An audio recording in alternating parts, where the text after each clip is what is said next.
Assalamualaikum warahmatullahi wabarakatuh. Salam sejahtera. Tachawang Senghao. Wanakkam. Alhamdulillahirabbil alamin wassalatu wassalamu ala asyrafil anbiya'i wal mursalin wa ala alihi washabbihi ajma'in. Rabbi shrah li sadri wa yassir li amri wahlul 'uqdatam min lisani yafqahu qawli.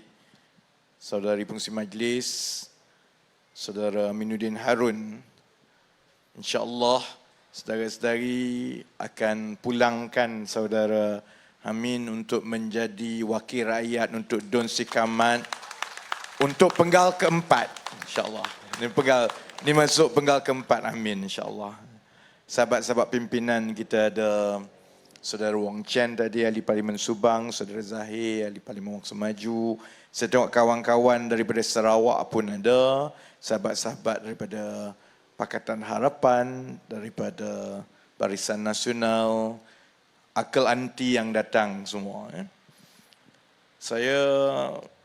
Kita syukurlah hari ini kita selesai penamaan calon, dan penamaan calon kali ini nampak berjalan baik di semua tempat. Adalah bising sana sini sikit. Kalau di Seremban ni, kita ada calon yang bertanding bebas di Ampangan.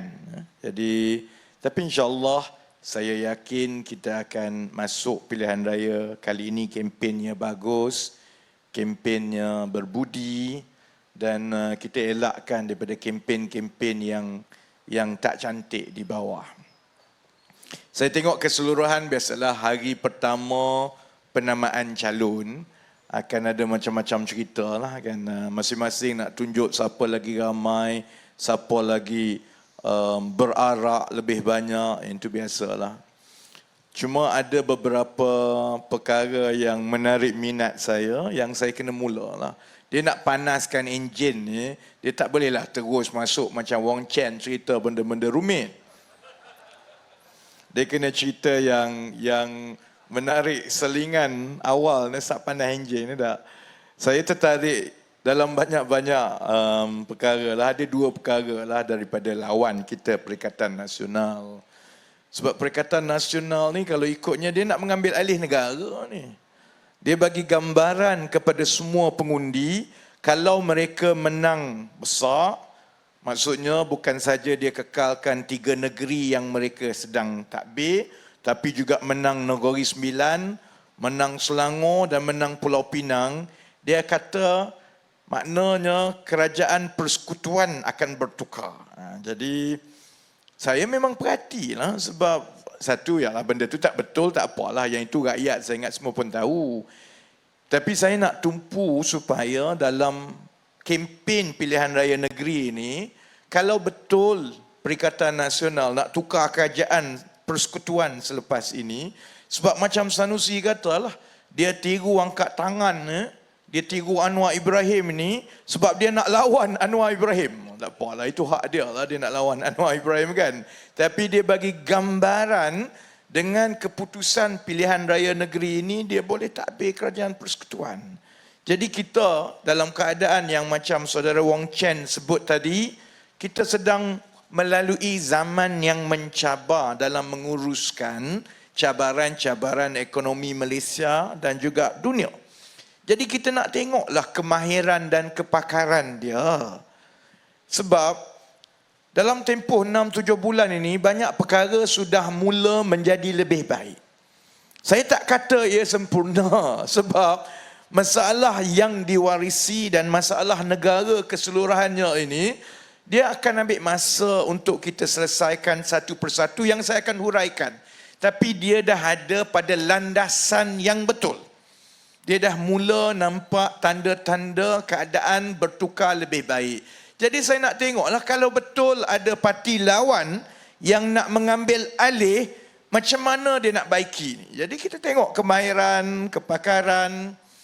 Hari pertama penamaan calon, soal kemahiran mentadbir ni sebenarnya dilihat daripada kita menguruskan benda-benda kecil, benda-benda pentadbiran.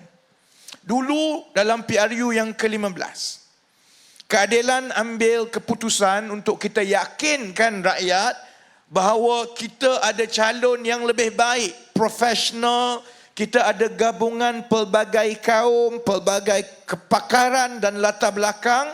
Kemudian kita pastikan masa kita umumkan calon itu, keseluruhan latar belakang pendidikan, latar belakang kerjaya, semua kita letak. Malah kita juga letak pengisytiharan harta dia. Alhamdulillah, saya ingat sedikit sebanyak itu membantu pengundi-pengundi atas pagar untuk beralih kepada kita, sehingga Pakatan Harapan jadi blok paling besar dan akhirnya membentuk kerajaan perpaduan yang ada sekarang. Baik, tak? PAS pun nak buat juga. Kita dah buat macam itu. Perikatan Nasional pun nak buat jugalah. Tak apalah, baguslah. Itu satu inovasi politik yang saling bersaing yang bagus. Maksudnya tak naklah dulu-dulu ni semata-mata sebab kau hebat dalam parti semua tiba-tiba jadi calon. Orang tak kenal pun siapa dah. Dia pun lancarkan jugalah. Hari ini Perikatan Nasional melalui laman website dia buat macam kita juga. Dia letak siapa calon, gambar, dan dia letak latar belakang pendidikan, dan juga dia letak latar belakang kerjaya. Zaman sekarang, saudara-saudari, nak buat sesuatu, kena pastikan kita buat dengan cekap. Sebab kita ada berjuta-juta mata rakyat biasa yang memandang. Salah pakai selipar pun kena, gemuk sikit pun kena. Sebab tu saya pakai. Sekarang saya dah malas lah. Cita-cita gemuk ni aku pakai terus ni. Saiz 3XL ni.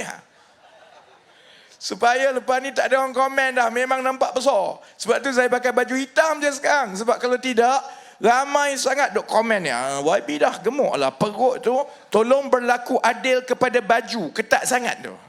Komen-komen orang ramai lah. Jadi kita ramai orang yang akan cek semua.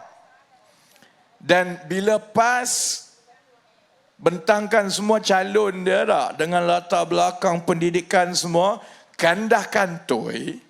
Sebab ada 4 calon PAS dan Perikatan Nasional yang pergi ke universiti sama di Amerika Syarikat. Universiti itu tak wujud, saudara-saudari. Ini kes orang tanya terus. Ini apa ni? Macam mana 4 orang, termasuklah Radhi Makdin, yang memang orang tahu dia tak pergi universiti, tiba-tiba dia lulusan Universiti Amerika Syarikat. 4 orang pergi sekaligus. Kemudian kalau tengok CV dia tu, kerjaya dia memang seksa lah. Sebab semasa di universiti ada juga termasuklah menjadi jurucakap LGBT. Memang saya tengok tu, saya dah tahu dah ini mesti ada orang salah buat ni lah. Jadi akhirnya PAS pun terpaksa minta maaf. PAS pun dah keluarkan kenyataan minta maaf. Dia beritahu sebenarnya itu kesilapan teknikal sebab orang dia cut and paste. Dia copy and paste. Sebab tu saya kata, kalau benda yang mudah macam itu pun kamu tak boleh buat dengan baik, sedangkan kita tahu ada berjuta mata rakyat ni tengah memandang, lepas ni kalau dia jadi kerajaan, dia copy and paste jugalah, insyaAllah. Jadi itu yang pertama. Yang kedua, satu lagi, hari ini keluar selepas penamaan calon, viral cerita daripada Kelantan. Sebab dia bagi gambaran bahawa ini semua PAS, Perikatan Nasional ni bersatu padu, semua bagus. Hari ini kita tengok ada tempat macam Sikamat hari ini, jentera PAS terus pulaukan. Tak ada langsung dah jentera PAS sekarang ni dekat Sikamat. Kepada yang menonton di luar, jentera PAS di Sikamat dah pack barang pergi ke mana saya pun tak tahu. Tinggalkan bersatu tu kontang ganting. Dia sebab mudah.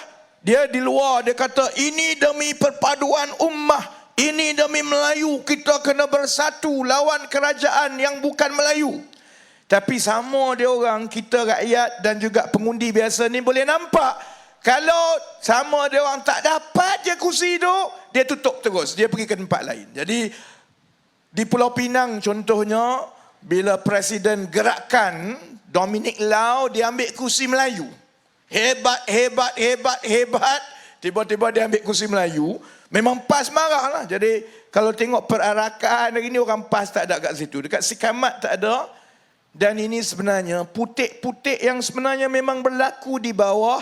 Sebab di Kelantan sendiri hari ini viral video adik kepada Tok Guru, Allahyarham Tok Guru Nik Aziz sendiri minta supaya pengundi-pengundi di Kelantan jangan undi calon PAS Nik Amar. Bukan saya kata no. Yang ini mari daripada adik Allahyarham Tok Guru Nik Aziz sendiri. Sebab pergolakan soal kuasa ni besar sangat. Kita tahu Nik Amar ni dia sekarang nak jadi menteri besar. Tengah berebut nak jadi menteri besar. Kerana kita dimaklumkan bahawa Menteri Besar Kelantan, Ustaz Ahmad Yaakob tak tanding dah. Dia tak tanding kali ni kan. Ustaz Ahmad Yaakob memang dah takkan jadi menteri besar dah. Akan ada muka baru. Jadi muka baru tu tak diumumkan lagi. Jadi sesama mereka sekarang ni tengah berebut. Siapa akan jadi menteri besar yang baru? Oleh kerana Nik Amar ini ialah yang paling ke depan buat lawak mengenai keadaan air di Kelantan. Dia rasa dia akan jadi calon hebatlah di depan sekali. Jadi sebab itu timbul soal langsung tak bagi ruang kepada anak kepada Tok Guru Nik Aziz untuk bertanding. Bila dah jadi macam itu, keluar macam-macam cerita lah. Tuan Ibrahim kata, Nik Abdoh tak nak. Nik Abdoh tak bercakap. Hari ini keluar penjelasan daripada Pak Saudara Nik Abdoh sendiri. Beritahu bahawa Nik Abdoh kena kerat dengan Nik Amar. Jadi oleh itu, keluarga Tok Guru Nik Aziz sendiri minta supaya orang Kelantan jangan undi calon PAS itu sebab dia dah merosakkan PAS sendiri. Sebab itu saya kata, daripada seminggu, 2 minggu yang lepas lagi, saya terangkan satu perkara. Apa sebenarnya pertembungan dalam pilihan raya negeri kali ini? Di satu pihak, kita sedar bahawa kita ada kekurangan, tapi kita ada keperluan untuk menyelamatkan negara dan kita selesaikan semua masalah yang telah diwariskan berdekad-dekad ni. Masalah hutang, masalah struktur ekonomi, masalah kemiskinan rakyat, masalah gaji dan pekerjaan rakyat. Ini semua perlu diselesaikan.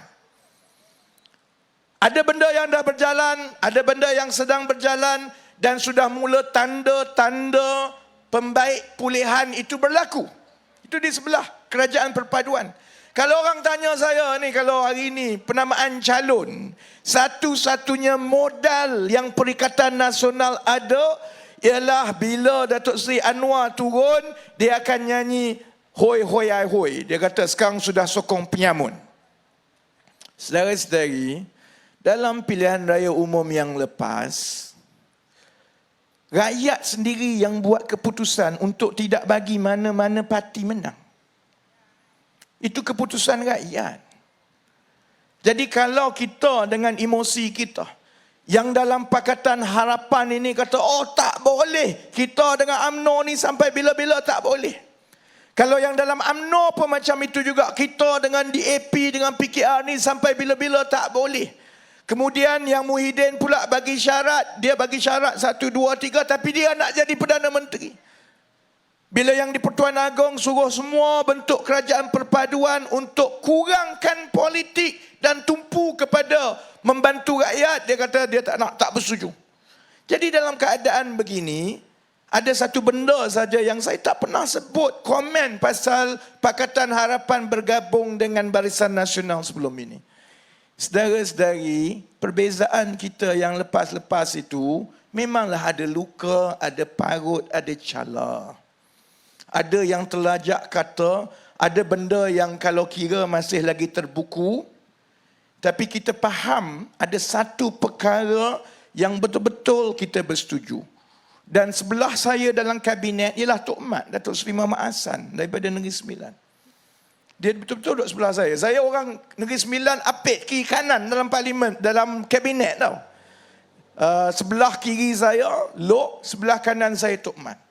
Saya dengan Tok Mat setuju satu benda, bahawa kita kena selamatkan negara ini. Keadaan dia dah memang parah. Dan kalau kita berterusan bergaduh, ada kepakaran itu ada dalam PKR dan PH. ada nilai tambah yang Barisan Nasional boleh bawa demi untuk memajukan negara. Dan untuk itu berlaku, kita kena sama-sama muhasabah dan kita kena lupakan dan maafkan yang lepas. Sebab rakyat tak fikir kamu macam mana. Dia fikir tentang keadaan di bawah, tentang kemajuan, tentang gaji dia, tentang macam mana dia nak hidup tiap-tiap hari. Tak? Jadi di sebelah kerajaan perpaduan, satu-satunya benda yang menggabungkan kami, menyatu padukan kami, ialah kebajikan rakyat. Itu saja saudara-saudari. Dan saudara-saudari tahu pun saya memang kalau boleh tak nak dalam politik. Tengok saya dah jadi gemuk sekarang ni. Setiap kali anak jarang jumpa. Ada orang selalu kalau saya turun ceramah lah, ada orang nak jumpa, nak beritahu. Saya kata tunggulah habis kempen PRN ke apa.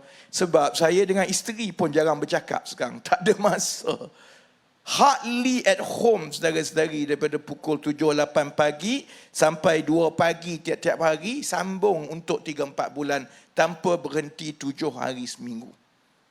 Jadi yang menyatu padukan kita ialah rasa tanggungjawab kepada rakyat dan juga rasa kecintaan sebab negara kita hebat. Tak ada negara di dunia ini sebenarnya yang ada banyak kelebihan-kelebihan kecil yang bila digabungkan dia menjadikan Malaysia ini boleh jadi negara hebat. Sama macam kita cakap pasal Norway, pasal negara Skandinavia, pasal negara-negara maju moden yang sejahtera yang lain. Ciri-ciri itu semua ada kat kita. Kalaulah kita tumpu untuk kita bangunkan negara. Tak ada negara lain yang ada masyarakat Cina yang besar, orang India pun ada, masyarakat Melayu yang beragama Islam, yang ada kaitan yang panjang dengan dunia Islam, dengan Arab pun kita boleh, dengan British pun kita boleh, dengan Jepun pun kita boleh, dengan Indonesia pun kita boleh. Tak ada negara macam tu dalam dunia ni. Malaysia ada. Minyak pun ada. Nadir bumi, REE yang sangat berharga tu pun ada. Cuma ada orang sakau lah kan. Tak ada negara lain, hanya Malaysia. Jadi kalau kita ketepikan perbezaan kita dan kita tumpu kepada rakyat, insya-Allah dalam tempoh yang singkat saudara-saudari kita boleh naik balik macam saudara Wong Chen sebut tadi menjadi peneraju dan ekonomi dan negara yang paling sejahtera di rantau Asia Tenggara itu. Sebab itu saya duduk dengan Barisan Nasional. Saya lupakan yang lepas, telan semua. Saya kira perasaan saya tu tak penting. Masa depan rakyat, masa depan negara tu jauh lagi penting. Kerana manusia macam saya dengan Amin ni, kami datang dan pergi. Lama mana sangat kami nak jadi wakil rakyat? Lama mana sangat?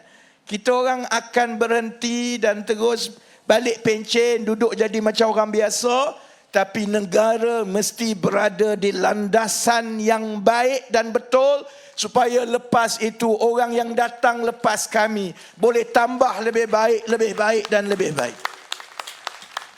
Itu di sebelah kami Pakatan Harapan dan Barisan Nasional. Di sebelah satu lagi, soal dia satu saja. Soal dia ialah kuasa, saudara-saudari. Tan Sri Muhyiddin, dia nak jadi Perdana Menteri balik.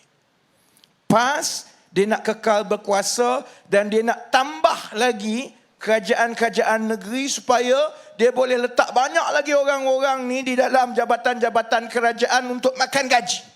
Itu ya.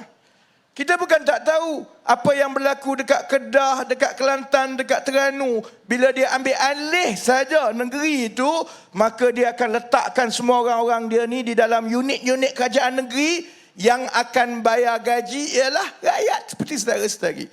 Itu je sebenarnya. Sebab kita dah tengok rekod. Kalau sebelum ini orang kata PAS belum pernah berkuasa. Sekarang dia dah berkuasa di 4 negeri. Dia pernah jadi sebahagian daripada kerajaan persekutuan dan menjaga portfolio penting, termasuklah portfolio tenaga boleh baru yang Wong Chen sebut tadi. Sebelum ni menterinya PAS, tapi hampas, tak ada apa saudara-saudari. Sebelum kami masuk, tak ada dengar cerita semua macam mana nak menggunakan kelebihan ekonomi boleh baru yang kita ada untuk melonjakkan Malaysia. Tak ada. Saya pun tak tahu dia buat apa. Saya semak. Saya tengok yang paling kuat lah Taqiyuddin dulu, Menteri Tenaga dulu buat demi tenaga boleh baru ni, ialah dia minta orang ramai menanam pokok. Yang itu tahap jawatan kuasa PAS cawangan si Kamat pun boleh jadi menteri. Tak payahlah ambil alih kerajaan persekutuan. Budak darjah 3 pun tahu bahawa untuk jaga alam sekitar, kita tanam pokok. Yang jadi cabarannya ialah macam mana kita nak menggunakan industri yang berasaskan tenaga boleh baru. Solar, biomass, hidrogen.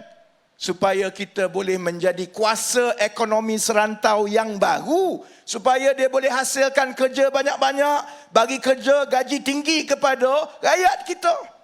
Yang itu yang patut menteri buat. Tapi sampai sekarang kita tak dengar saudara-saudari. Sebab di pihak mereka, dan ini disahkan sendiri kalau tengok video itu bukan daripada saya, video daripada adik kepada Allahyarham Tok Guru Nik Aziz sendiri. Akhirnya kita ada, saya dulu selalu berdebat dengan ahli parlimen Bintulu, Datuk Seri Tiong.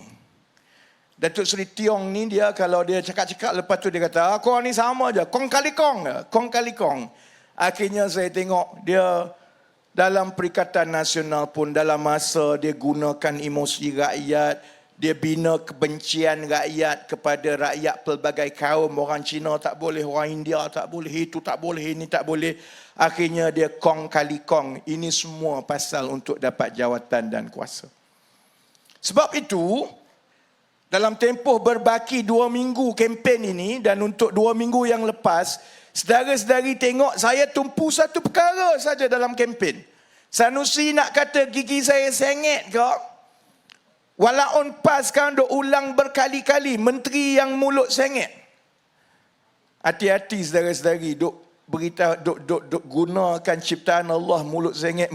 Kau kena stroke mulut sengit nanti padan muka.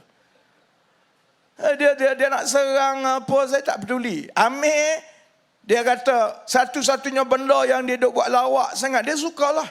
Sebab dalam ceramah dia buat lawak pasal semua orang. Amin je tak kena lagi ni. Tak lama lagi Amin, dia nak kutuk apa pasal Amin lah. Amin saya rasa dia nak kutuk. Amin ada kelebihan sedikit. Sebab dia nak kutuk Amin perut boroi tak boleh. Dia orang pun boroi juga. Amin tak cukup inci, semua kena. Sebab itu saya kata, untuk kempen pilihan raya negeri kali ini, yang penting ialah kita bincang soal apa kamu nak buat, apa aku nak buat. Apa rekod kami ada, apa rekod yang kamu ada. Saya dah ulang sampai 2 minggu. Tan Sri Muhyiddin, kau nak jadi Perdana Menteri balik ni walaupun pilihan raya umum lambat lagi ni. Tapi tak apalah, tak salah bercita-cita. Silakan. Tapi kami nak tahu apa kamu nak buat. Apa kamu dah buat. Saya tengok hari ni akhirnya wartawan pun dah ulang yang sama. Tanya dia, Tan Sri, apa kamu nak buat dalam manifesto? Dia pun jawab apa dia? Kita akan menangani kos sara hidup. Yang itu AJK, PAS dan Bersatu, si Kamat pun boleh cakap, saudara-saudari. Semua orang tahu kita nak menangani kos sara hidup. Tapi nak buat macam mana? Tambah kalau kamu pernah jadi Perdana Menteri 18 bulan. Kemudian kamu pernah menjadi pengurusi kepada Majlis Pemulihan Negara yang diberi kuasa macam kabinet untuk kononnya menyelamatkan negara. Tak pulih pun bila kita ambil. Masa kamu jadi pengurusi Majlis Pemulihan Negara lah, harga ayam naik mendadak dalam tempoh 2-3 bulan. Baru sekarang dia nak pelihara ayam. Kalau masa tu dia pelihara ayam, tak ada lah kita tak ada ayam sekarang. Sebab itu saudara-saudari, saya tanya lagi, kamu nak buat apa? Setakat ini saudara-saudari, tak ada lagi rancangan tau. Dia hanya bermain emosi kononnya, oh teruknya lah kos sara hidup. Bila kita jawab, macam mana kamu nak kata kos sara hidup sekarang lebih teruk daripada kamu mentadbir dulu, sedangkan inflasi telah turun selama 8 bulan berturut-turut. Dan inflasi sekarang 2.4% adalah yang paling rendah dalam tempoh 12 bulan.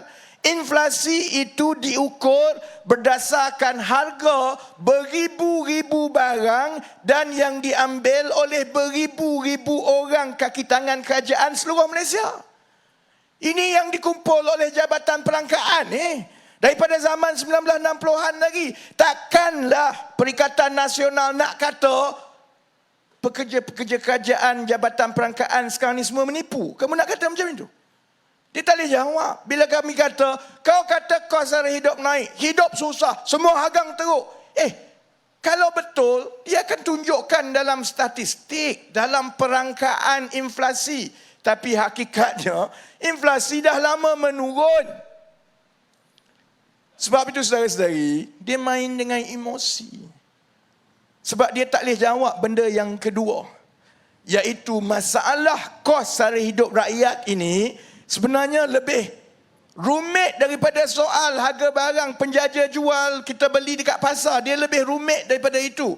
Tidak cukup dengan kita menstabilkan harga barang mentah supaya dia tak naik mendadak macam zaman Perikatan Nasional. Saya sendiri cakap tak cukup. Siapa kata benda tu cukup? Dan yang ini yang Perikatan Nasional sampai sekarang tak ada jawapan. Sebab kita semua tahu bahawa dia bukan semata-mata soal kos atau harga barang. Dia soal gaji. Dia soal gaji juga. Kalau gaji kita baik, harga barang naik sikit, harga ayam naik 50 sen, 1 kilo RM8.5 ke RM9, kita tak terasa sangat. Kerana gaji kita itu boleh menampung kenaikan harga barang. Masalahnya, gaji kita sekarang ini semua tahu bahawa gaji kita rendah. Itu yang saya tanya berkali-kali kepada Perikatan Nasional. Kamu dah ulang kos sara hidup teruk ni. Sekarang inflasi dah turun. Dahlah kami yang tolong turunkan inflasi. Tapi kalau kamu naik jadi kerajaan, sebenarnya kamu nak buat macam mana untuk mengawal dan menguruskan soal kos sara hidup ini? Kalau kamu sampai sekarang belum jelaskan macam mana kamu nak uruskan soal gaji rakyat yang rendah. Baik, ini saya nak ambil masa lebih kurang 20 minit. Dia bunyi bosan sikit lah, Uncle. Dia cerita pasal ekonomi, cerita pasal ini macam pergi kelas diploma ekonomi.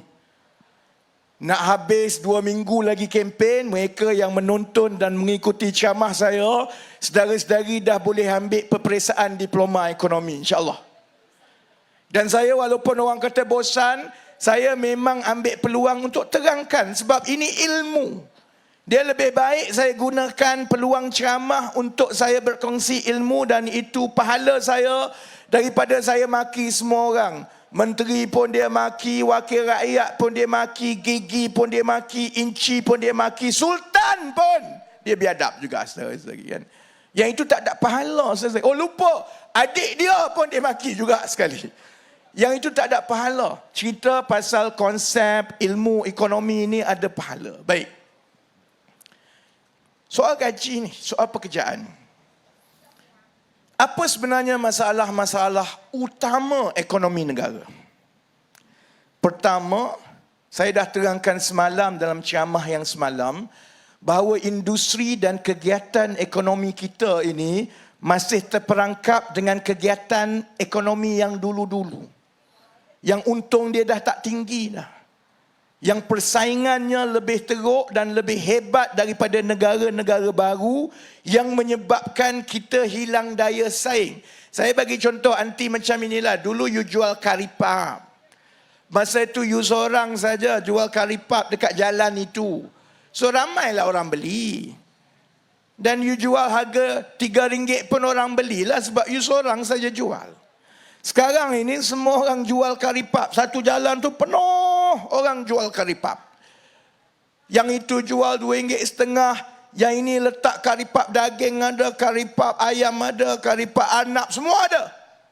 Akhirnya bila orang ada lebih banyak pilihan, dia pergi kepada semua gerai-gerai yang baru lah. Kalau kita terus jual karipap yang sama dulu, memang kita lama-lama bungkus lah.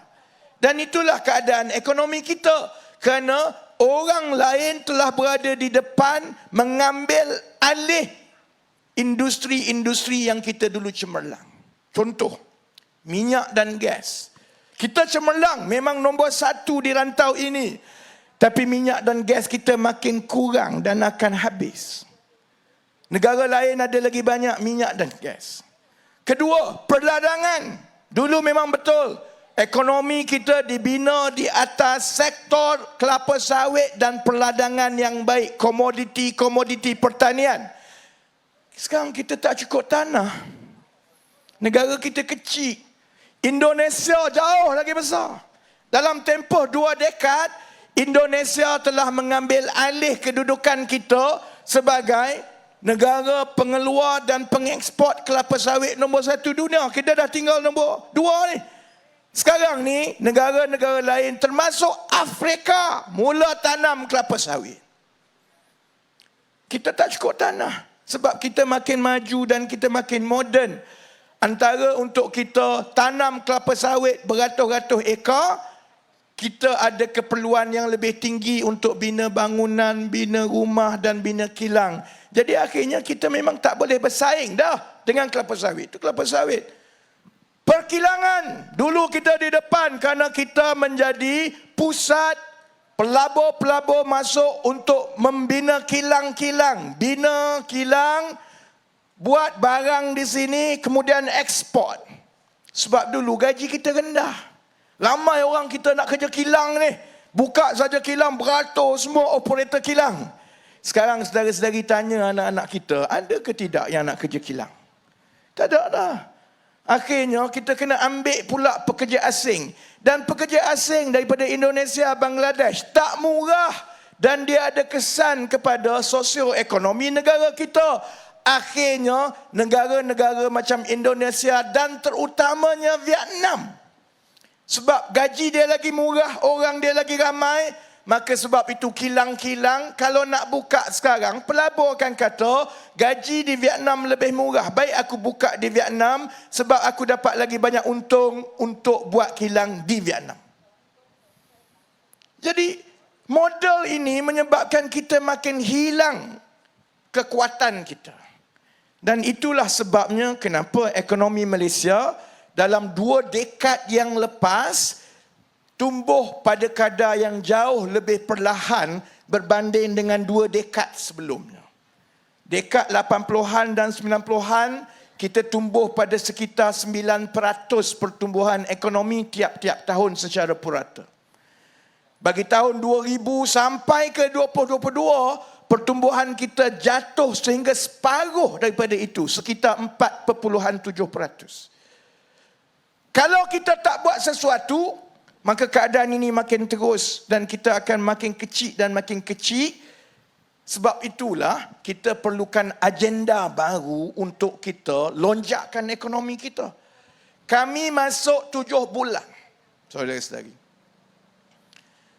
Perkara pertama yang saya buat ialah saya cari, kalau kita nak lonjakkan negara, kita perlukan 2-3 industri moden baru yang kita ada kekuatan, yang kita boleh bersaing lebih baik daripada negara-negara lain.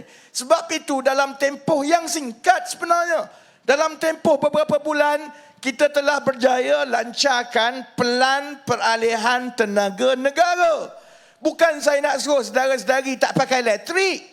Kerana itu adalah satu industri baru bernilai tinggi yang kita jangka akan membawa masuk pelaburan-pelaburan yang besar ke negara ini. Sebab itu hari Khamis yang lalu bila saya lancarkan, kita sudah dapat pelaburan 25 bilion daripada syarikat-syarikat antarabangsa dan tempatan yang akan buka peluang pekerjaan bernilai tinggi. Engineer ke atas semua ni sebanyak 23,000 orang. Yang itu akan berjalan. InsyaAllah saya yakin itu ada kesan kepada pasaran bursa saham. Sebab itu saudara-saudari tengok untuk tempoh 2 minggu yang lepas, pasaran bursa saham kita naik tinggi. Sebab bila pelabur tengok Malaysia sekarang ada bidang baru yang akan menjadi enjin pertumbuhan, maka kami pun nak melabur. Kerana kami tahu teknologi hijau dan tenaga boleh baru ini adalah teknologi yang bernilai tinggi yang akan memberikan pulangan yang besar. Kami pun nak juga. Sebab Vietnam tak boleh buat. Indonesia tak boleh buat. Thailand tak boleh buat. Itu bezanya merancang ekonomi, saudara-saudari. Baik, baik. Ni masuk bab keempat. Tadi bab ketiga. Bab keempat. Katakanlah kita berjaya. Kita berjaya bangunkan 2-3 industri masa depan moden yang menjadi enjin pertumbuhan yang baru. Tenaga boleh baru. Puluh-puluh bilion, ratus bilion masuk ke Malaysia. Syarikat besar masuk. Lepas ini saya akan lancarkan pula berkenaan dengan pekerjaan digital dan teknologi digital. Saya yakin sama juga pelaburan akan masuk. Saya nak tanya Pak Cik Makcik, adakah itu akan menyelesaikan masalah kos sara hidup rakyat? Adakah semata-mata dengan mengawal supaya inflasi itu kekal dan dia harga tak naik mendadak? Pertama, dah buat. Kedua, dengan mewujudkan industri berteknologi tinggi yang mewujudkan pekerjaan-pekerjaan baru dan pelaburan besar, dah buat dan sedang berjalan. Adakah dengan 2 perkara ini akan menyelesaikan masalah kos sara hidup rakyat? Tidak, saudara-saudari. Tak cukup. Perancangan, kalau saya berhenti dekat situ, dia masih lagi tak menyelesaikan masalah kos sara hidup rakyat. Kerana belum tentu syarikat-syarikat dan perniagaan-perniagaan yang mendapat laba daripada ekonomi-ekonomi baru ini, belum tentu mereka akan bayar gaji yang setimpal kepada pekerja, anak-anak, adik-adik kita. Sebab itu saudara-saudari, minggu depan dan minggu selepas itu ada 2 pengumuman penting mengenai reformasi pasaran pekerja yang pentadbiran sebelum ini tak pernah buat. Apa dia? Pertama, soal gaji pekerja swasta. Gaji pekerja kerajaan, iaitu Datuk Seri Anwar uruskan. Gaji pekerja swasta, saya uruskan. Itu akan ada satu pengumuman. Satu lagi pengumuman ialah mengenai program berskala nasional besar-besaran untuk mewujudkan pekerjaan kepada lepasan-lepasan sekolah dan juga anak-anak muda yang tak ada kerja. Jangkaan kita dalam tempoh sehingga akhir tahun ini, kita boleh wujudkan sekurang-kurangnya 20,000 pekerjaan baru kepada anak-anak lepasan sekolah dan juga anak-anak muda. Macam mana kita nak buat? Dua-dua ini ialah sebahagian daripada kerangka reformasi pasaran buruh. Sebab negara kita tak pernah buat reformasi pasaran buruh. Bila mari pasal pasaran buruh, pasaran pekerja, kerajaan, pentadbiran, termasuk Muhyiddin Yassin sebelum ini, dia kata ini tak ada kena-mengena dengan kerajaan ni. Kita tak boleh kacau ni. Saya tak berani. Sedangkan rakyat kita ada lebih kurang 16 juta pekerja. Daripada 16 juta pekerja itu, 9 juta pekerja saudara-saudari adalah di sektor swasta. Lebih kurang 4 juta, 5 juta pekerja adalah pekerja sendiri. Yang kerja kerajaan lebih kurang 2 juta. 9 juta pekerja swasta ini, siapa yang nak bela mereka? Kalau kita tidak ada undang-undang, kita tak bincang, kita tak ada kerangka reformasi pasaran pekerja. Sebab itulah ekonomi berkembang.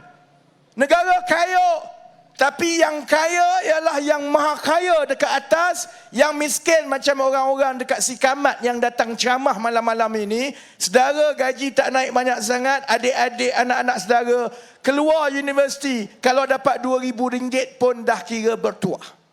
Gaji sekarang ini pakcik-pakcik tahu, gaji median, gaji permulaan untuk budak-budak yang keluar universiti adalah RM1,700. Dan saya rasa beban tanggungjawab itu kerana kalau saya jadi Menteri Ekonomi habis 5 tahun, 1 penggal, dan saya tak berjaya bawa gaji permulaan anak-anak muda ini lebih tinggi, saya gagal. Memang saya gagal.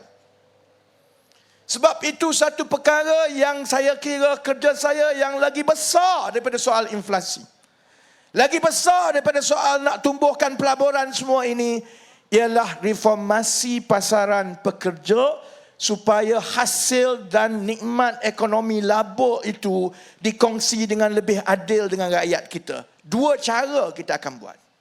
1, minggu depan kita akan lancarkan projek rintis yang melibatkan 200 syarikat pertama, dan syarikat ini ialah sebahagian besarnya ialah pekilang-pekilang besar di negara kita. Masalah mereka ialah mereka susah nak cari pekerja tempatan. Sebab budak-budak tak nak kerja kilang, tak nak kerja teknikal. TVET semua ni, duk ulang TVET. Tapi orang tak nak buat kerja TVET. Sebab cara kita selama ini ialah kita nakkan anak-anak lepasan sekolah pergi ke IKBN lah, ILP lah, semua institusi latihan teknikal dan vocational kerajaan. Dia ada masalah. Kerana yang cerdik-cerdik, yang keputusan baik-baik tu, semua dah pergi buat ijazah. Yang peringkat kedua tu pergi buat diploma.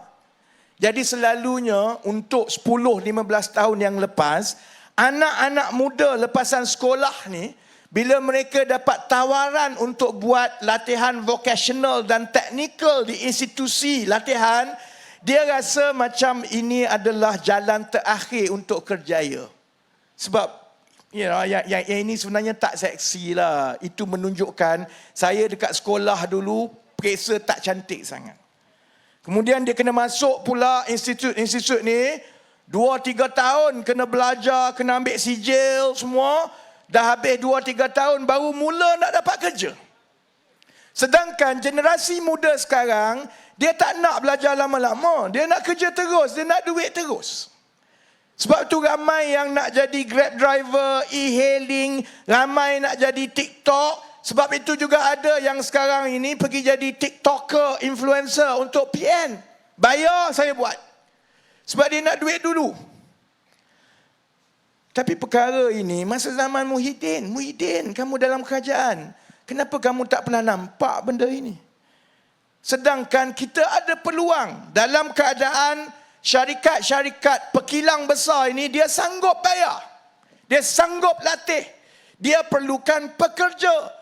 Tapi orang kita tak nak. Sebab itu, minggu depan insya-Allah kita lancarkan satu projek rintis melibatkan 200 syarikat pengilang-pengilang yang pertama dalam negara kita yang telah diberikan dan dilesenkan dan disahkan berkemampuan untuk melatih anak-anak ini terus melalui bidang kerja tanpa melalui institusi-institusi latihan formal seperti yang ada. Maksudnya begini, anak-anak kita kalau dia habis SPM, yang muda-muda dekat kampung, dekat Sikamat ke, yang dia rasa dia tak ada kerja, dia boleh masuk untuk dalam skim ini. Dia terus dapat gaji daripada sekitar 2,000 sebulan. Gaji basic lebih kurang 1,700, campur dengan overtime semua 2,000 sebulan.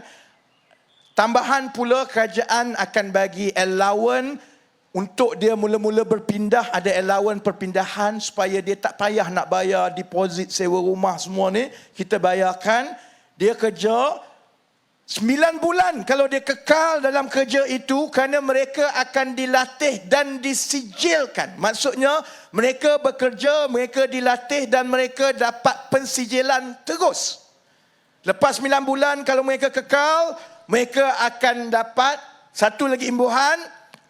Di akhir tempoh mereka kursus 18 bulan, mereka akan dapat sijil kemahiran Malaysia. Sama macam kalau dia pergi sekarang ni, pergi ke institusi-institusi TVET ni 3 tahun nak boleh dapat sijil kemahiran.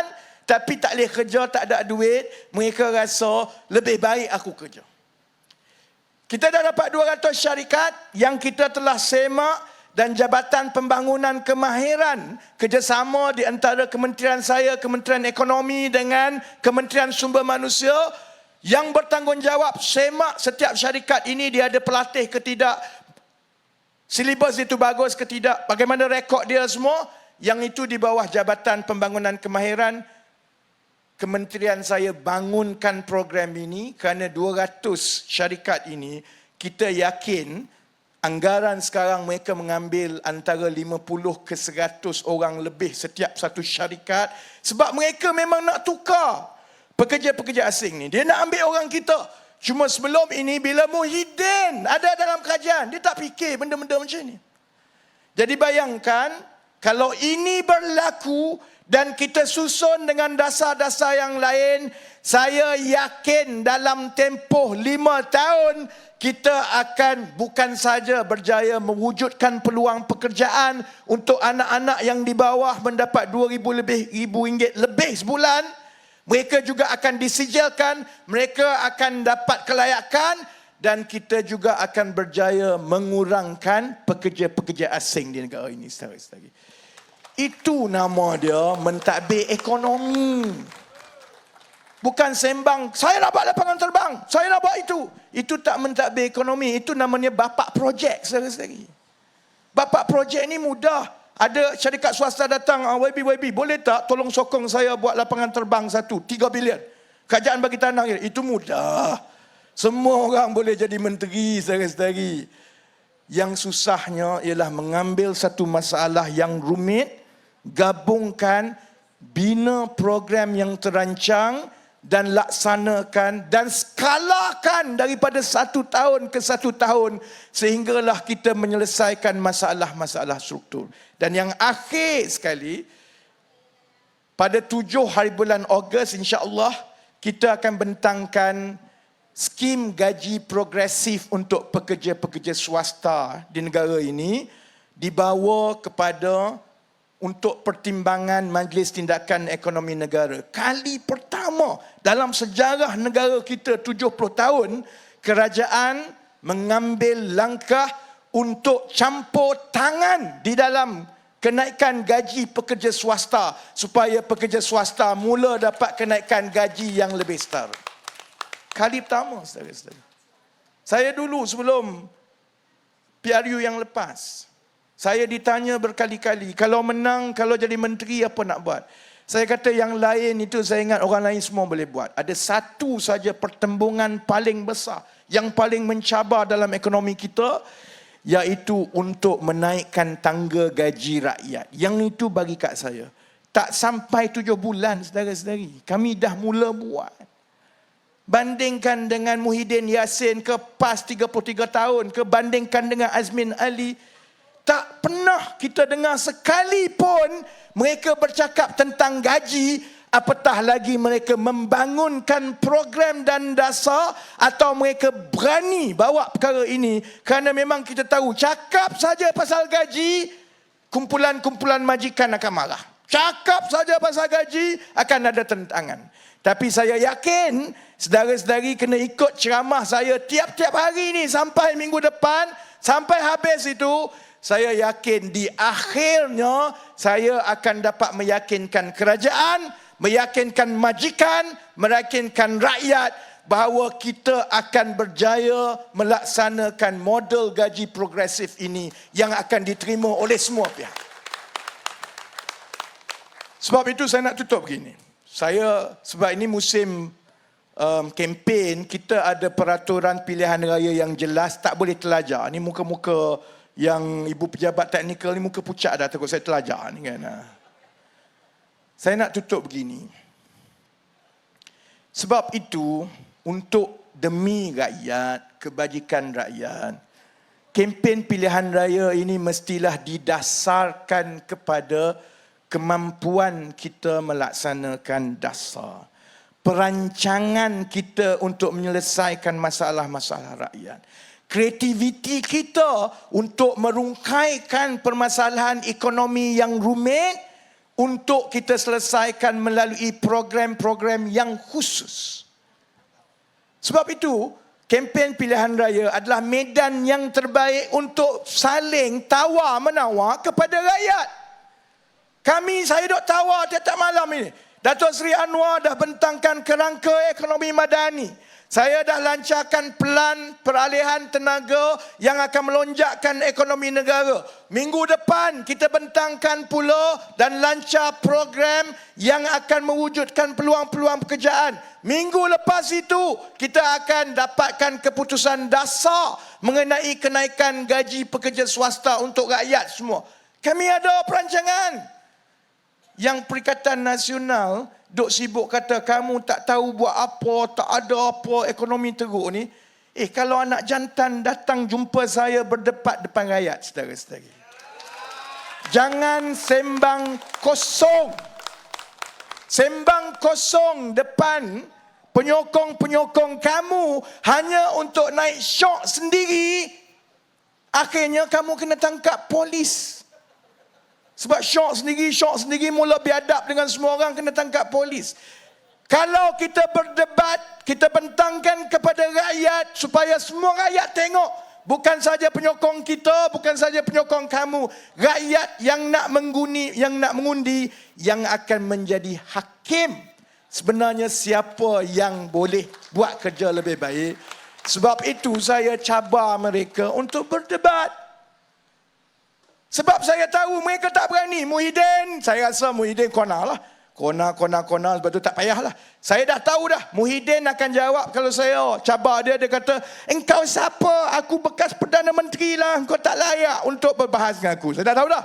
Jadi kita jemput mula-mula Azmin, mantan Menteri Ekonomi. Oh, dia bagi syarat pula dah. Tak berani cakap lah, tak berani. Tak payahlah kona.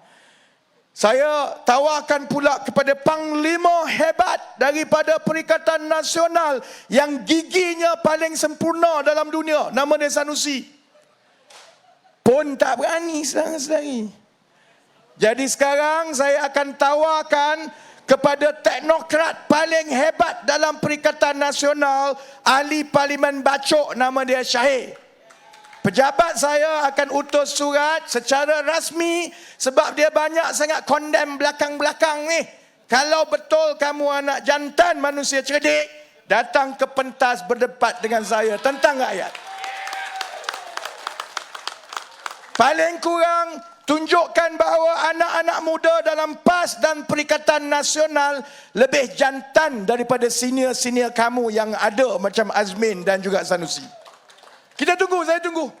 Saya tahu semua ni Astro ke, Media Prima ke, semua sanggup buat besar-besaran kerana ini sebenarnya baik untuk rakyat supaya rakyat boleh menjadi hakim kerana akhirnya siapalah kita tanpa rakyat. Kita masuk pilihan raya untuk dapat sokongan rakyat dan cara terbaik untuk kita dapat sokongan rakyat ialah dengan kita yakinkan mereka kita wajar diberi amanah ini kerana kita lebih berkemampuan untuk buat amanah ini. Jadi kira itu dah 11.53, kita ada masa yang buffer 5 minit sebelum silap-silap hari Amin nanti dibatalkan pencalonan. Mampu aku kan. Jadi saya ucapkan terima kasih sekali lagi kepada semua yang hadir. Sahabat-sahabat di Sekamat, saudara-saudari telah setia dengan saudara Amin sejak dia tak ada apa-apa lagi. Saya mula kenal Amin sebab dia orang biasa dan orang tanya saya, wartawan tadi, kenapa dalam banyak-banyak kawasan kursi saya datang ke Sikamat. Dan saya mengiringi saudara Amin untuk pencalonan. Saya malam ini ceramah yang pertama pun di Sikamat kerana bukan saja Amin istimewa sebagai seorang pemimpin, sahabat-sahabat pengundi di Sekamat juga adalah orang-orang yang istimewa dan hebat-hebat. Gasak macam mana pun, walaupun dia tak ada duit, dia tak ada jawatan, dia banyak macam-macam dulu, macam-macam dia tak ada. Tapi kalau tidak kerana jasa pengundi-pengundi seperti saudara-saudari di Sikamat, kita takkan ada seorang watak yang menjadi Menteri Besar, Saudara Aminuddin Harun. Dan hadirnya Amin di dalam pentas politik nasional memberi standard yang baru kepada ahli politik termasuk kepada saya. Orang macam ini yang kita hormat, orang macam ini yang kita angkat, dia tumpu buat kerja dia je.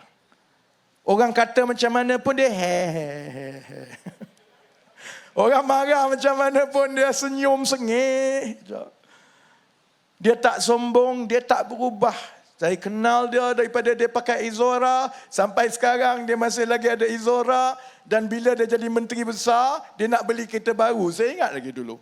Ni 3-4 tahun lepas dia tanya saya, aku nak beli kereta apa? Mula-mula tu gaya macam dia nak beli kereta Volvo SUV lah. Saya pun kata betul lah, sebab dia boleh dapat lepasan cukai sebagai menteri besar untuk beli Volvo SUV. Sekali tu saya pergi rumah dia, kedekut nak mampus. Dia beli X90 je, Proton macam orang lain juga. Jadi kita nak cari tokoh dan watak macam ini dalam arena politik negara, dalam keadaan kita berdepan dengan watak-watak menteri besar yang angkuh dan biadab seperti Sanusi. Sebab itu, jasa saudara-saudari pengundi-pengundi di Sikamat yang mempertahankan saudara Amin bukan saja jasa kepada Negeri Sembilan, itu jasa kepada seluruh rakyat Malaysia keseluruhannya. Jadi terima kasih banyak-banyak. Terima kasih Uncle Aunty, Sese, Nandri, Vanakam, kekal sampai lebih kurang pukul 12. Saya doakan yang terbaik. Saya akan datang lagi insya-Allah. Saya sudahi dengan wabillahi taufiq wal hidayah. Wassalamualaikum warahmatullahi wabarakatuh. Terima kasih.